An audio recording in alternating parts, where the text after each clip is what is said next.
Zakat. Zakat is not just about giving. It's about cleansing your wealth, softening your heart and purifying your soul.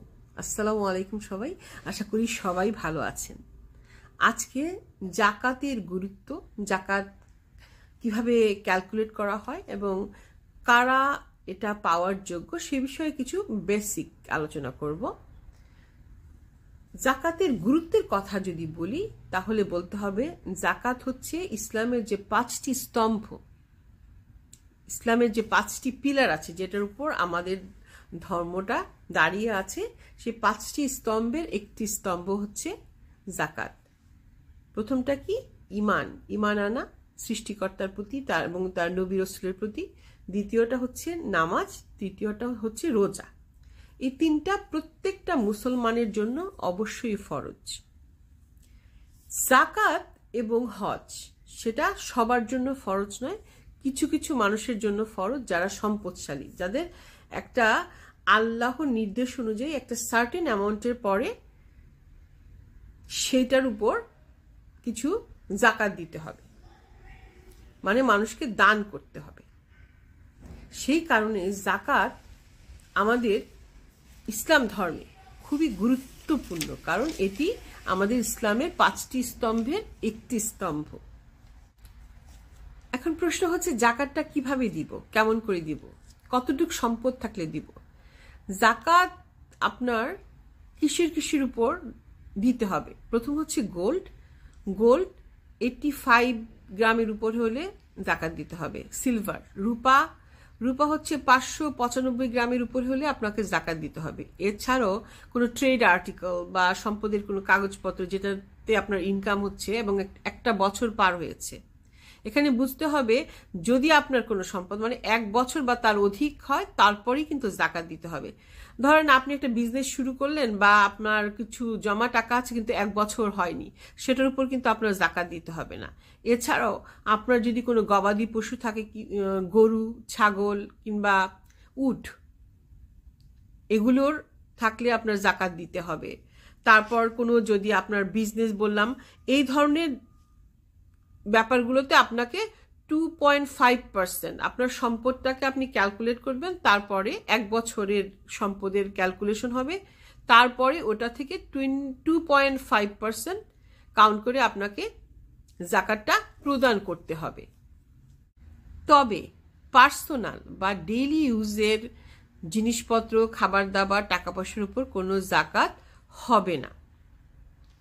জাকাত আসলে আপনার সম্পদকে শুদ্ধ করে, তাই আপনার হালাল রুজির উপর জাকাত ফরজ।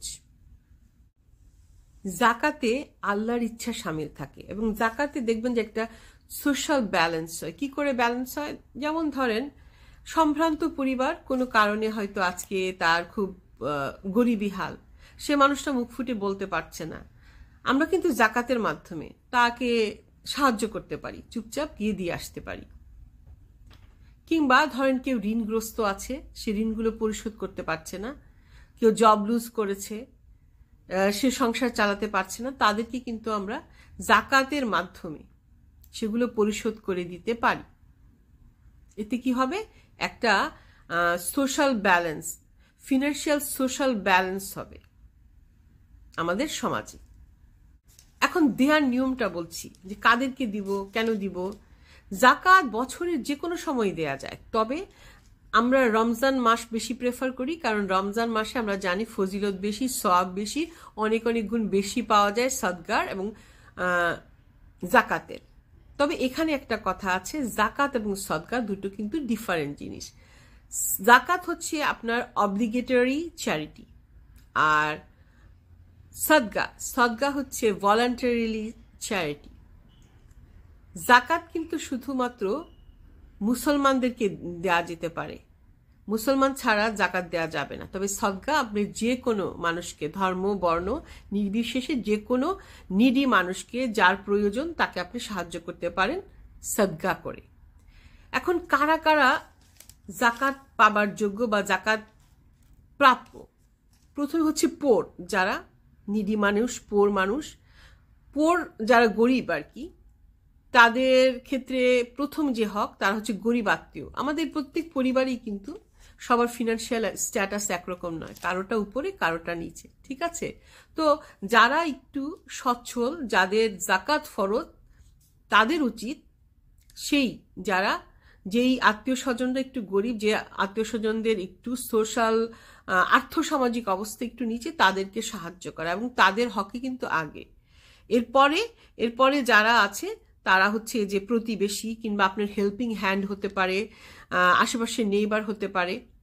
এবং আরেকটা কাজ আপনি করতে পারেন, আজকাল যেটা হয়, আমরা অনলাইনে জাকাত দিতে পারি। বিভিন্ন ধরনের সংস্থা আছে যারা আপনার এই জাকাতের টাকাটাকে কালেক্ট করে একটা বড় একটা সৎ উদ্দেশ্যে ওটা ব্যয় করতে পারে।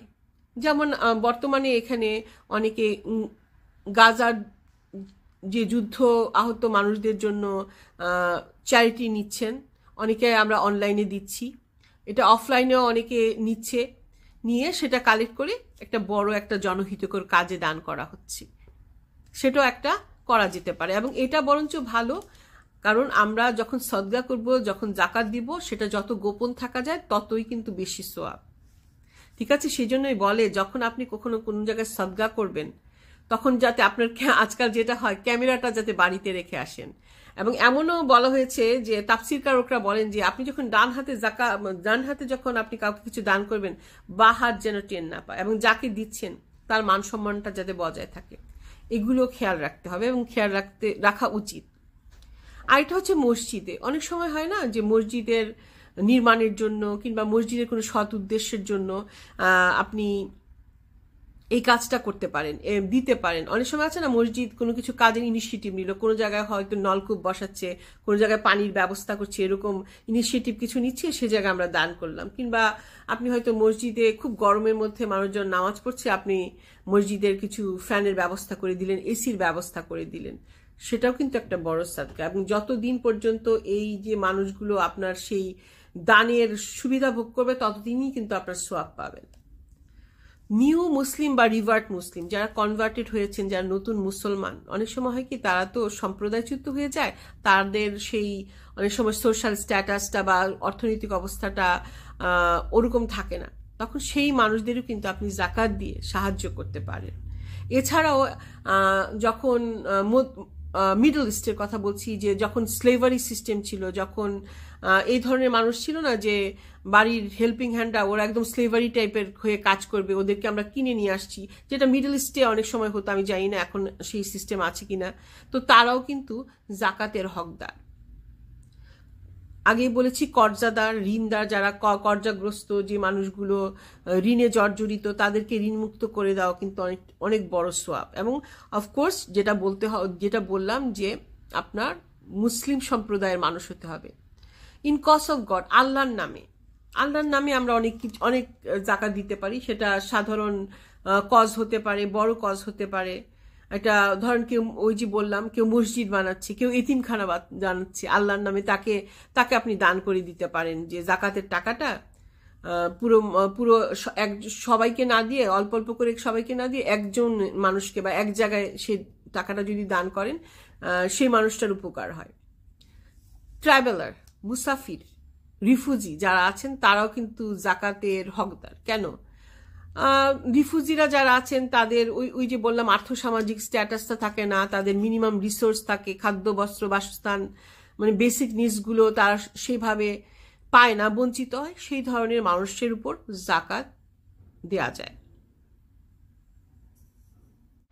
ধরেন কেউ পেরেশানিতে আছে, কেউ কষ্টে আছে, তারপরেও যদি আপনার দিল না গলে, আপনার দিল শক্ত থাকে, তাহলে আমি বলবো you should check your belief. আপনার আল্লাহর প্রতি যে বিলিফ আছে, যে ফেটটা আছে, সেটা চেক করুন আপনি আসলেই কি মুসলমান কিনা। কারণ কারো কষ্ট দেখে যদি মুসলমানের দিল বিগলিত না হয়, তাহলে তাকে মুসলমান বলা যায় না। মুসলমান মাত্রই সেন্সিটিভ এবং সেন্সিবল হবে, এটাই স্বাভাবিক।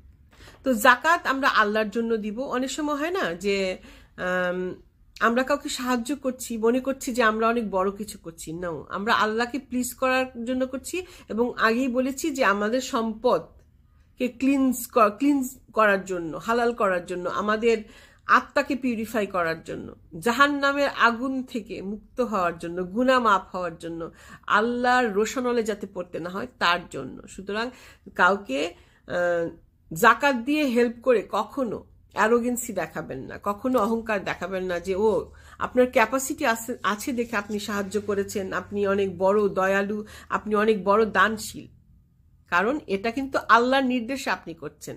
তবে হ্যাঁ, সদকা করতে পারেন যত খুশি, এবং সেটাতেও আপনার অহংকার করা ঠিক নয়। জাকাত এবং সদকা, ওই যে বললাম একটা ডিফারেন্স। জাকাত হচ্ছে মুসলমানদেরকে দিতে হবে এবং সদকা আপনি যে কোনো মানুষকে যে কোনো সময় দিতে পারেন। এছাড়া জাকাতে ফিতরা বলে আরেকটা ব্যাপার আছে। জাকাতে ফিতরা আর জাকাতে মালামালের পার্থক্য হচ্ছে যে জাকাতে ফিতরাটা সমাজের গরিব, এতিম, বিধবাদের জন্য, ওদের ফ্যামিলির নিড ফুলফিল করার জন্য। এবং এটা কি করে দেয়, এটা বাড়ির যে মুখিয়া, বাড়ির যে কর্তা আছেন তিনি দেন। তার বাড়ির কতজন মেম্বার আছে এবং এক একজনের মেম্বারের ওয়ান টাইম মিল কস্ট অনুযায়ী হিসাব করে সেটা দিতে হয়। ঈদের নামাজ পড়ার সাথে সাথেই সেটা দিয়ে দেওয়া ভালো, যতটুকু শোনা যায়। এই ছিল আমার আজকের আলোচনা। এটা হচ্ছে একটা বেসিক আলোচনা, একটা আউটলাইন, ছোট একটা আউটলাইন দিয়েছি for new Muslim, reverting Muslim and converted Muslim, বা যারা নতুন করে ধর্মটাকে চর্চা করছেন। তবে হ্যাঁ, বিস্তারিত জানার জন্য আপনি কোনো স্থানীয় আলেমের সাথে পরামর্শ করতে পারেন, কিংবা অনলাইনে এখন অনেকেই আছেন, অনলাইন সাপোর্ট দিচ্ছেন, তাদের কাছ থেকে আপনি বিস্তারিত জাকাত সম্পর্কে জানতে পারেন। তো সবাই ভালো থাকবেন, সুস্থ থাকবেন, সুন্দর থাকবেন। আল্লাহ হাফেজ। আসসালামু আলাইকুম ওয়া রাহমাতুল্লাহি ওয়া বারাকাতুহু।